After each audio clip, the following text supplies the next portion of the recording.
Good morning everybody.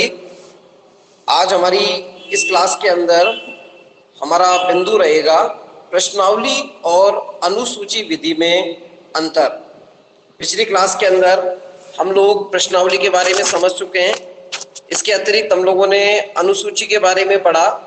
अनुसूची विधि के अंदर हम ये बता चुके थे कि अध्ययनकर्ता अध्ययन क्षेत्र में जाएगा और वहाँ जाने के बाद वो स्वयं प्रश्न पूछता है उत्तरदाता से और उनको भर लेता है। आज जो हमारी क्लास है इसमें मैं अब प्रश्नावली अनुसूची में अंतर को स्पष्ट कर रहा हूँ। प्रश्नावली और अनुसूची का जो अंतर है ये बेसिक रूप से ऑब्जर्वेशन के आधार पर भी निश्चित किया जाता है, लेकिन मुख्य आधार पर जो अंतर होते हैं उन अंतरों को हम अवलोकन साक्षात्कार के साथ तुलना करते हुए भी समझ सकते हैं। मोटे तौर पर यदि हम बात करें तो ये कहा जा सकता है कि प्रश्नावली विधि जो होती है इसके अंदर अप्रत्यक्ष संबंध होता है, और ये अप्रत्यक्ष संबंध होना इस बात का प्रमाण है कि वहाँ कहीं ना कहीं आमने सामने की स्थिति नहीं है।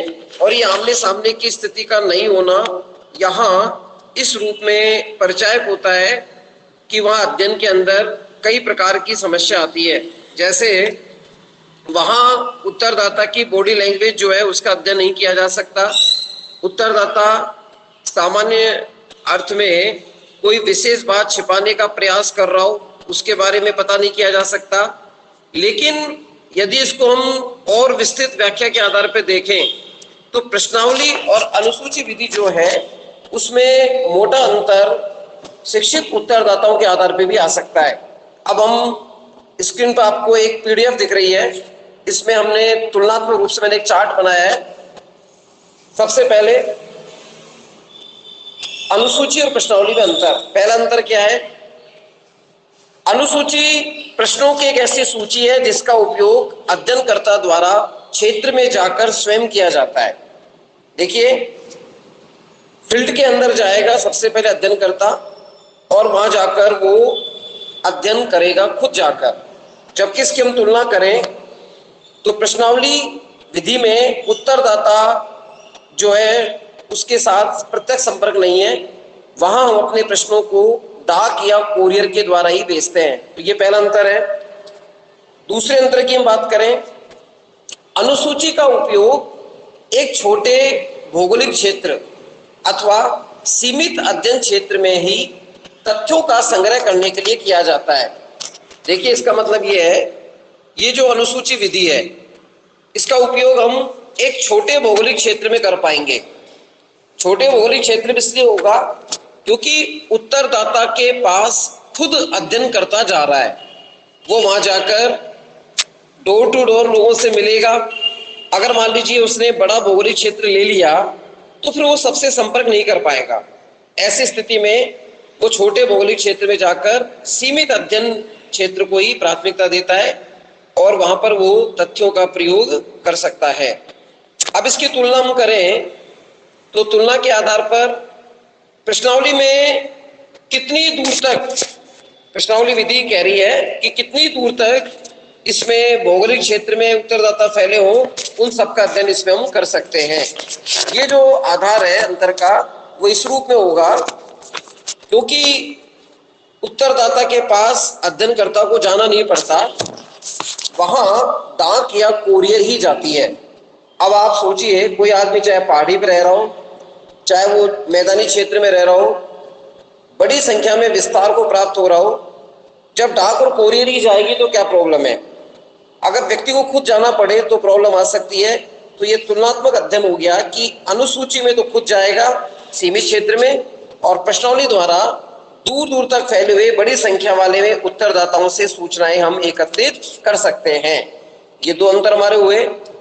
तीसरे अंतर की जब हम बात करते हैं तो इसमें आता है कि अनुसूची का प्रयोग करने के लिए साक्षात्कार विधि का प्रयोग करना आवश्यक होता है तथा साक्षात्कार के दौरान उत्तरदाता से कहीं अधिक गहन सूचनाएं प्राप्त होने की संभावना रहती है।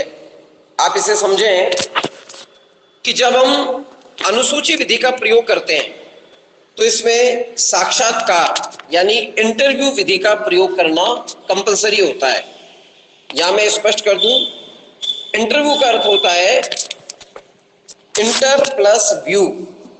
एक अध्ययन करने वाला उत्तरदाता से जाकर प्रश्न करेगा, कुछ प्रश्न के बिंदु पूछने का प्रयास करेगा, उसके आंतरिक स्तर पर व्यू क्या विचार है, उन विचारों को निकालने की कोशिश की जाती है। अनुसूची में हम उत्तरदाता की भय की स्थिति का लाभ नहीं उठाते, बल्कि यदि वो डरा हुआ भी है तो ऐसी स्थिति में उसके पास जाकर उसे समझाएंगे कि भाई बताइए आपको क्या प्रॉब्लम है, आप इस प्रश्न का जवाब इस तरह भी दे सकते हैं, आपके मन में इस प्रश्न के बारे में क्या मौलिक विचार आ रहे हैं, इनको आप बताने का कष्ट करें, उसको प्रेरित कीजिए। ऐसी स्थिति में गहराई से बहुत गोपनीय सूचनाएं भी आपको प्राप्त हो जाएंगी। ये इंटरव्यू विधि का प्रयोग इसमें हो सकता है या करता है तो बड़ी लाभप्रद स्थिति बन जाती है। अब इसकी हम तुलना करें प्रश्नावली के साथ, तो प्रश्नावली के अंतर्गत अध्ययनकर्ता और उत्तरदाता के बीच में किसी भी प्रकार का प्रत्यक्ष संपर्क नहीं होने के कारण केवल वही सूचना प्राप्त की जा सकती है जिनसे संबंधित प्रश्नों का प्रश्नावली में समावेश होता है। इस अंतर को आप इस तरह समझिए, मान लो आप किसी अध्ययन क्षेत्र में गए, वहां जाकर आपने किसी व्यक्ति से प्रश्न किया कि आपकी आर्थिक स्थिति क्या है, कैसी है। उसने कहा साहब मैं तो बहुत गरीब आदमी हूं। अब आप उसको और गहराई से पूछ सकते हैं, क्योंकि आप उसका मकान जब देखेंगे आपको दिख जाएगा कि उसके घर में एयर कंडीशन लगा हुआ है, महंगी गाड़ी खड़ी हुई है। तो आप ऑब्जर्व करके तुरंत उससे क्वेश्चन कर रहे हैं कि भैया आप कह रहे हो कि आपकी आर्थिक स्थिति ठीक नहीं है, लेकिन यहाँ तो जो गाड़ी खड़ी है किसकी है। अब वो क्रॉस क्वेश्चन में फंस जाएगा, सत्य बता देगा। अगर उसकी गाड़ी होगी या दहेज में आई होगी या उसके परिवारजन कोई अच्छी पोस्ट पे होंगे तो सारी बात निकल के आ जाएगी। अगर ये गहराई से इंटरव्यू नहीं लिया जाता तो शायद हम पूछ नहीं पाते सारी बातें। लेकिन इसकी तुलना हम करें प्रश्नावली से, अब चूंकि आप आमने सामने की स्थिति में है नहीं, आपने डाक और कोरियर की सहायता से ही तो वहां पे प्रश्नावली भेजी है। अब आपने प्रश्न लिखा था आपकी आर्थिक स्थिति आप कैसी समझते हो, वो तो लिख देगा मैं तो गरीब समझता हूं। अब आप क्रॉस चेक कैसे करोगे, तो ये एक बहुत बड़ा अंतर है। चौथे अंतर की बात करें तो ये कहता है कि अनुसूची एक औपचारिक विधि है जिसमें अध्ययनकर्ता को अनेक प्रश्नों को करने का अवसर मिल जाता है जो परिस्थिति व्यक्तिगत विशेषताओं के अनुकूल होती है। साथ ही उत्तरदाताओं से प्राप्त सूचनाओं का आलेखन भी उसी समय कर लिया जाता है। इसका मतलब होगा कि जब हम अध्ययन में अनुसूची विधि का प्रयोग करते हैं तो आमने सामने की स्थिति में अब उस वक्त क्या होता है कि कंडीशन के हिसाब से परिस्थिति के अनुसार हम उत्तरदाता से पूछताछ कर सकते हैं। मान लीजिए आप घर में गए और आपको अध्ययन करना है महिलाओं की घरेलू कामों में कितनी उपस्थिति है, कितना वो काम कर रही हैं। अब आपने जाके देखा कि कोई महिला ग्रामीण क्षेत्र में अपने गाय भैंस के स्थान को साफ कर रही है, तो आपको थोड़ा वेट करना पड़ेगा क्योंकि आप उससे कुछ प्राप्त करने गए हैं। ऐसी स्थिति में आप उसको क्या बोलेंगे कि भाई हम आपसे कुछ जानकारी चाहते हैं, कृपया हमको 10 मिनट मिलेगा। तो आपको उस कंडीशन के हिसाब से 10 मिनट वेट करना पड़ेगा और वेट करने के बाद आप उससे प्रश्न कर सकते हैं कि भाई आप घरेलू कामों में कितना सहयोग कर रहे हैं, या फिर इसके अलावा भी कोई आप नौकरी वोकरी करते हैं या कोई प्राइवेट सेक्टर में काम करते हैं। ये जानकारी आप उससे प्राप्त कर सकते हैं। दूसरी ओर कई बार क्या होता है कि उसने बहुत अच्छे वस्त्र पहने हो, कोई परंपरागत मेहंदी लगाई हो या किसी व्यक्ति के अच्छे कपड़े हो, तो आप सिचुएशन के अकॉर्डिंग उससे कह सकते हैं कि आप बहुत अच्छे लग रहे हैं और देखिए अब निश्चित तौर पर आप हमारे प्रश्नों का जवाब दे देंगे। तो इस तरह आप औपचारिक आधार पर कुछ प्रश्न बना सकते हैं। ये सारी फ्रीडम आपको प्रश्नावली में नहीं मिलेगी क्योंकि प्रश्नावली के अंतर्गत अध्ययनकर्ता तथा उत्तरदाता को जो छपे हुए प्रश्न हैं उनसे बाहर जाने की स्वतंत्रता नहीं मिलती। वो उन्हीं प्रश्नों के आधार पर उसे पूछना पड़ता है और लिखने में भी थोड़ी प्रॉब्लम है क्योंकि कई बार जो जवाब आते हैं वो अपूर्ण आते हैं, लोचपूर्ण आते हैं और हमको प्राप्त सूचनाएं कम मिल पाती हैं। इस तरह अब हम अगले अंतर के बारे में चर्चा करते हैं। पांचवा अंतर जो है, अनुसूची विधि जो है आप स्क्रीन पे देख रहे होंगे, इसका प्रयोग शिक्षित और अशिक्षित सभी श्रेणियों के उत्तरदाताओं के लिए समान रूप से किया जा सकता है। इसका अर्थ है कि अनुसूची विधि में जब आप खुद ही प्रश्न पूछने वाले हैं, सामने वाला उत्तरदाता आपके प्रश्नों का जवाब देने वाला है, तो कोई फर्क नहीं पड़ता कि वो कितना पढ़ा लिखा है, वो शिक्षित है या नहीं है। दोनों प्रकार के उत्तरदाताओं से आप जो सूचनाएं हैं मौखिक रूप से प्राप्त कर सकते हैं। अब इसकी हम तुलना करें कि प्रश्नावली का जो प्रयोग है केवल शिक्षित उत्तरदाताओं के लिए किया जा सकता है। इसके उपयोग के लिए उत्तरदाताओं का कम से कम इस सीमा तक शिक्षित होना आवश्यक है कि वो प्रश्नों को सही ढंग से समझ ले और व्यवस्थित जहां उनको जरूरत है वहां पर वो उत्तर भी दे सकता है। देखिए, इस विधि के अंदर जहां अनुसूची में अभी हम पढ़ रहे थे कि यहाँ शिक्षित अशिक्षित सभी उत्तरदाताओं के लिए लाभ की विधि है, लेकिन तुलनात्मक रूप से आप देख रहे हैं प्रश्नावली को केवल वही पढ़ के लिख सकता है जो पढ़ा लिखा होगा। अब आपने डाक या कोरियर की सहायता से किसी स्थान पर प्रश्न तो भेज दिए और किसी व्यक्ति विशेष के नाम पर आपने लेटर भेजा और वो पढ़ा लिखा नहीं है, उसके लिए काला अक्षर भैंस बराबर है। ऐसी स्थिति में वो क्या करेगा, उस प्रश्नावली को कचरे के डब्बे में डाल देगा। तो यहाँ हमारी प्रॉब्लम हो गई। अगर वो पढ़ा लिखा है तो जवाब मिल जाएंगे, अगर वो पढ़ा लिखा नहीं है तो हमको जवाब नहीं मिलेंगे। तो ये हमारा पांचवा अंतर हो गया। अब हम छठे अंतर के बारे में बात करते हैं। अनुसूची के संदर्भ में कहा गया है कि अनुसूची के उपयोग के लिए जिस निर्देशन का चुनाव किया जाता है वह तुलनात्मक रूप से अधिक वैज्ञानिक होता है। इसका कारण यह है कि निर्देशन की किसी भी विधि के द्वारा जिन इकाइयों का चयन हो जाता है उन सभी से अनुसूची के द्वारा सूचनाएं प्राप्त की जा सकती है। अब यहाँ समझ में आपको ये नहीं आया होगा कि निर्देशन क्या होता है। ये कहता है कि अनुसूची के उपयोग के लिए जिस निर्देशन का चुनाव किया जाता है वह तुलनात्मक रूप से अधिक वैज्ञानिक होता है। देखिए, किसी स्थान पर रहने वाले सभी लोगों से यदि हम जानकारी प्राप्त करें, एवरी पर्सन, तब तो कहलाएगा संगणना। जैसे जनसंख्या वृद्धि जब की हम गणना करते हैं तो एक एक आदमी को गिनना पड़ता है, किसी को हम छोड़ते नहीं है, ये तो कहलाएगा संगणना। अब आ गया निदर्शन यानी सैंपलिंग।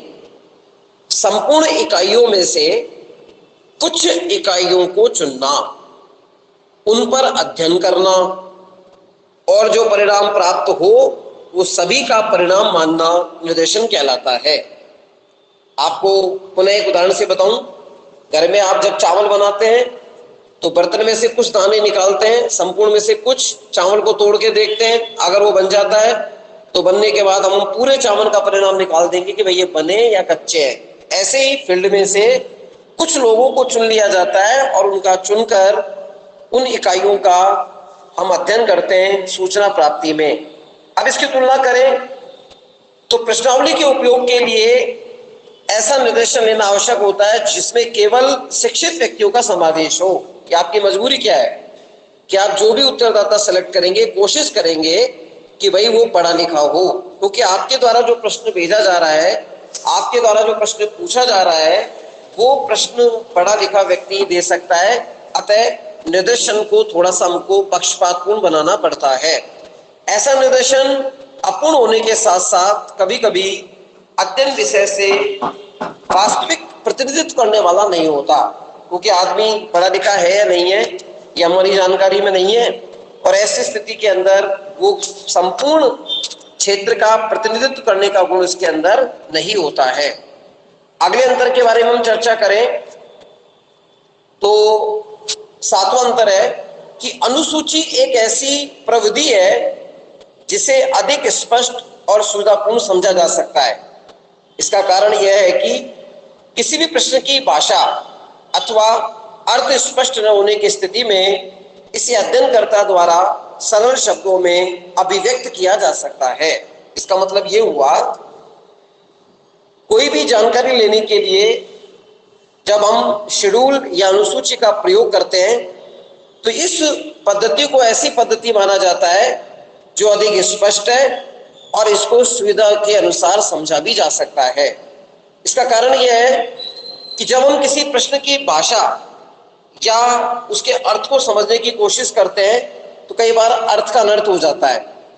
जब हम सामान्य शब्दों में प्रश्न पूछते हैं, सामने वाला जवाब दे देता है, तो हमको ज्यादा से ज्यादा रेस्पॉन्स मिलने के चांस होते हैं। जैसे मान लीजिए आप ये पूछना चाहते हो कि भाई आपके यहाँ परंपराएं कैसी है, तो आपका प्रश्न सीधा सीधा होगा कि भाई आप कौन कौन से बुजुर्गों के द्वारा अपनाए गए व्यवहारों को अपनाते हैं।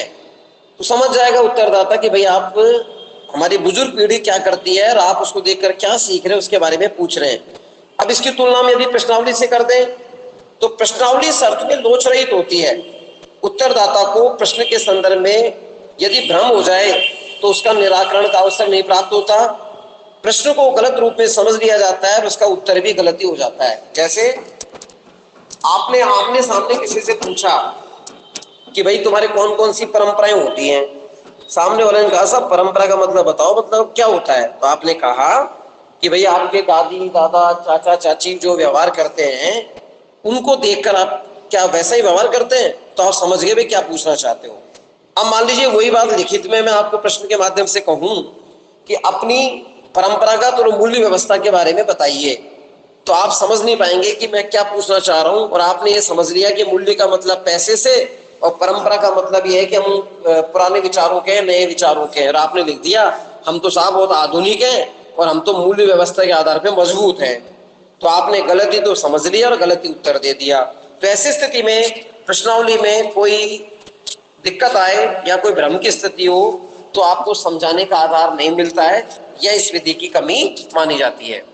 अब हम बात कर रहे हैं अगली विशेषता जो अंतर को बताती है। अनुसूची कहता है कि अनुसूची के द्वारा उत्तरों का प्रतिशत किसी भी दूसरी विधि की तुलना में अधिक होता है। उत्तरदाता की उदासीनता व्यस्तता के बाद भी अध्ययनकर्ता को उससे सूचना प्राप्त करने का अवसर मिल जाता है। भाई सीधी सी बात है, जब आप किसी के सामने जा रहे हैं कुछ बातचीत करने के लिए, चाहे वो कितना ही बिजी हो, आप उसकी स्थिति को देखकर टाइम निकालकर उससे सारे प्रश्नों का जवाब पूछकर अपना काम कर लेंगे। इसमें फायदा आपको क्या है कि सामने वाला चाहे मन से जवाब दे चाहे बेमन जवाब दे, आप उनसे सारी सूचनाओं को आसानी से प्राप्त कर सकते हैं। लेकिन जब प्रश्नावली से इसकी तुलना करते हैं तो प्रॉब्लम क्या आती है। आपने मान लीजिए 100 लोगों को प्रश्नावली विधि में प्रश्न भेजे, सपोज 40 ने तो खोल के नहीं देखा, अब आप क्या कर लोगे साहब। इसका मतलब क्या हुआ, अब आप मजबूर हैं कि जब वो भेजेगा जब भी आपको मिलेगी। आप 10 दिन 15 दिन वेट करेंगे और 10-15 दिन वेट करने के बाद भी नहीं आया तो आपके दिमाग में विचार आएगा कि भाई इसको याद दिलाओ। फिर आप एक लेटर लिखोगे, उस लेटर का नाम है अनुगामी पत्र। अर्थात जब प्रश्नावली विधि पर्याप्त संख्या में लौट कर नहीं आती है तो ऐसी स्थिति के अंदर अध्ययनकर्ता याद दिलाने के लिए एक लेटर लिखता है। उस लेटर का नाम है अनुगामी पत्र, यानी वो याद दिलाने का काम करता है। फिर उत्तरदाता सोचता है भाई इसने जब लेटर दे दिया तो अब इसका कुछ भेजो, फिर भी वो कुछ भेजेगा, और जिसने सोच लिया है कि मुझे नहीं भेजना है तो नहीं भेजेगा। तो ऐसी स्थिति में प्रश्नावली के द्वारा जो उत्तर मिलते हैं उनका प्रतिशत इतना कम रहता है कि कई बार तो वो पूरी नहीं मिल पाती, कभी भेज भी देगा तो आधी अधूरी जानकारी भेज देगा और इस आधार पर वो संपूर्ण का प्रतिनिधित्व नहीं कर पाती। अगले अंतर के रूप में अनुसूची में अवलोकन का गुण पाया जाता है। अध्ययनकर्ता साक्षात्कार के अलावा अवलोकन के द्वारा भी तथ्यों की परीक्षा करने अथवा नए तथ्यों का संकलन करने का प्रयास करता है। देखिए अवलोकन का मतलब होता है ऑब्जर्व करना, देखना। जब आप किसी के सामने जाकर बात कर रहे हो तो अपनी आंखें बंद थोड़ी करते हो, उसके हाव भाव देखते हो, वो कैसा जवाब दे रहा है ये देखने की कोशिश करते हो, घटना के मर्म को समझने की कोशिश करते हो कि सामने वाला सत्य बोल रहा है असत्य बोल रहा है, यानी आप इसके बारे में जानने का पूरा प्रयास करते हैं। तो ऐसी स्थिति में वहां अवलोकन का गुण छिपा हुआ है। अब चूंकि प्रश्नावली विधि में आप आमने सामने की स्थिति में हो ही नहीं, तो ना तो साक्षात्कार ना अवलोकन दोनों का लाभ नहीं मिलेगा। इसलिए अंतर कह सकते हैं कि अनुसूची में अवलोकन का लाभ मिलता है, प्रश्नावली विधि में अवलोकन का लाभ नहीं मिलता, क्योंकि उत्तरदाता और अध्ययनकर्ता के बीच आमने सामने की स्थिति नहीं होती। 10वां अंतर है कि अनुसूची के अंतर्गत उत्तरदाता और अध्ययनकर्ता के बीच प्रत्यक्ष संपर्क होने के कारण गोपनीय सूचनाओं का संकलन कर सकना बहुत कठिन होता है, साथ ही ये विधि बड़ी जोखिमपूर्ण है। देखिए, ये थोड़ा सा एक नेगेटिव सेंस है अनुसूची का। आप किसी के सामने खड़े हैं और आपने उसके व्यक्तिगत जीवन को झंझोड़ने वाला कोई प्रश्न पूछ लिया। जैसे मान लीजिए आप किसी लड़के से उसके इनकम के बारे में पूछ रहे हैं, लड़की से उसके विवाह के बारे में, जीवन साथी के बारे में पूछ रहे हैं, तो निश्चित तौर पर वो थोड़ा सा सकपका जाएगा और वो अपनी सीक्रेट इंफॉर्मेशन को आमने सामने नहीं देता। तो ये इसमें कमी है। जबकि प्रश्नावली में फायदा क्या है अंतर के आधार पर, कि प्रश्नावली के द्वारा सूचनाएं देने में उत्तरदाता स्वयं को स्वतंत्र महसूस करता है, क्योंकि आमने सामने तो है ही नहीं, लेटर में तो लिखना है जवाब, ना वो एक दूसरे को जानते हैं, तो वो गोपनीय से गोपनीय सूचनाएं भी दे देता है और उसको कोई खतरा भी नहीं है। देखो, आमने सामने तो क्या है, जैसे बोलने का तरीका गलत हो। कई बार क्या होता है, कुछ लोगों को बात करते समय यार कहने की आदत होती है, अरे यार इसका मतलब बताना, अरे यार वो क्या होता है। अब आप सोचो यार का कितना खतरनाक अंतर हो गया। अगर एक महिला एक पुरुष बात कर रहे हो और अचानक यार शब्द बोल दे ग्रामीण क्षेत्र में, मुझे नहीं लगता कि वो सही सलामत घर आएगा। जोखिम है, उसकी पिटाई भी हो सकती है। लेकिन प्रश्नावली में ऐसा कुछ नहीं है, आमने सामने नहीं है, तो किसी प्रकार की कोई रिस्क भी नहीं रहेगी। अब इसके अगले अंतर के बारे में हम बात करें, 11वां अंतर जो है कि अनुसूची प्रविधि एक महंगी प्रविधि है। इसका उपयोग में बहुत अधिक समय और धन खर्च होता है।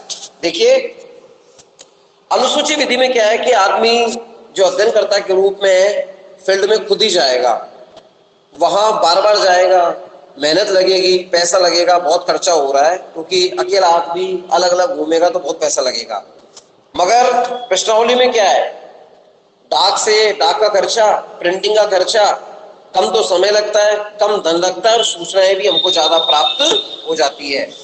अंतिम अंतर के रूप में अनुसूची के द्वारा तथ्यों का संकलन करने के लिए अध्ययनकर्ता का कुशल, अनुभवी, प्रशिक्षित और मृदुभाषी होना आवश्यक है, क्योंकि व्यक्तिगत गुणों के अभाव में कई बार सूचनाओं का संकलन नहीं किया जा सकता। कहते हैं ना कि मुस्कान के साथ बोलना और सामने वाले की मन की बात निकाल लेना। अनुसूची में आमने सामने है, सामने वाला गुस्से में, बड़ा प्यार से आप मुस्कुरा के कहिए, भाई साहब नमस्कार, हम आपसे कुछ जानकारी लेने आए हैं और आपकी जानकारी के बिना हमारा काम होगा नहीं, कृपया हमें जानकारी देंगे। तो एक पल के लिए जब आप उससे प्यार से बात कर रहे हैं तो सामने वाला आपको आपकी मृदु भाषिता के पुरस्कार के रूप में जवाब दे देगा। तो यानी व्यक्तिगत टैलेंट होना अनुसूची में जरूरी है। जबकि प्रश्नावली तुलनात्मक रूप से सरल विधि है, इसमें कोई भी व्यक्ति कर सकता है, इसमें ट्रेंड व्यक्ति की आवश्यकता नहीं है। जबकि अनुसूची में तो ट्रेंड होना चाहिए। अगर मान लो गुस्सेल प्रवृत्ति का अध्ययन करता है तो लड़ाई करके आएगा, मृदुभाषी तो ज्यादा लेके आएगा। तो ऐसी स्थिति के अंदर हम तुलनात्मक रूप से प्रश्नावली विधि में कम प्रशिक्षण वाला व्यक्ति भी इसका अध्ययन कर सकता है। ये इस तरह हमने कुछ अंतरों के बारे में चर्चा की। देखिए, इस प्रकार प्रश्नावली और अनुसूची विधि दोनों कारगर विधि है। ज्यादा कौन सी विधि महत्वपूर्ण है, इसका संदर्भ यही है कि अध्ययनकर्ता किस वे में, किस लक्ष्य को लेकर अध्ययन करना प्रारंभ कर रहा है, उस पर डिपेंड करता है। तो ऐसी स्थिति के अंदर जो प्रश्नावली विधि होती है उसको तो ये मान लीजिए दूर दराज के क्षेत्र में कहीं जाना है तो अपन ज्यादा काम लेंगे। मान लो आप राजस्थान में हैं और आपको केरल का अध्ययन करना है तो यहाँ से प्रश्नावली यूज करो, किसने मना किया। और यदि आसपास का इलाका है, इजी गोइंग आप जा सकते हैं, तो आपको अनुसूची विधि काम लेनी चाहिए, क्योंकि आप क्रॉस चेक भी कर सकते हैं, सारी जानकारी भी प्राप्त कर सकते हैं। तो ये मोटा मोटा इस अंतर को मैंने आपको बताया। मैं आज की क्लास यहीं ऑफ कर रहा हूँ, आप इसको समझिए। पीडीएफ को आप आराम से स्क्रीनशॉट लेके भी अपने नोट्स बना सकते हैं, क्योंकि जब तक ये व्यवस्था चलेगी आप प्रश्नावली और अनुसूची के अंतर को आप समझ लीजिए। अगली क्लास में मैं नए बिंदु के साथ आता हूँ। जब मेरी 4-5 क्लासें हो जाएंगी तो मैं इसी चैनल के माध्यम से एक टेस्ट लूंगा जिसमें एबीसीडी वाले 20 प्रश्न होंगे। आप उनका जवाब लिखकर इसी के माध्यम से मुझे भेज सकते हैं। कैसे भेजना है वो मैं आपको कभी ग्रुप के अंदर बता दूंगा। धन्यवाद।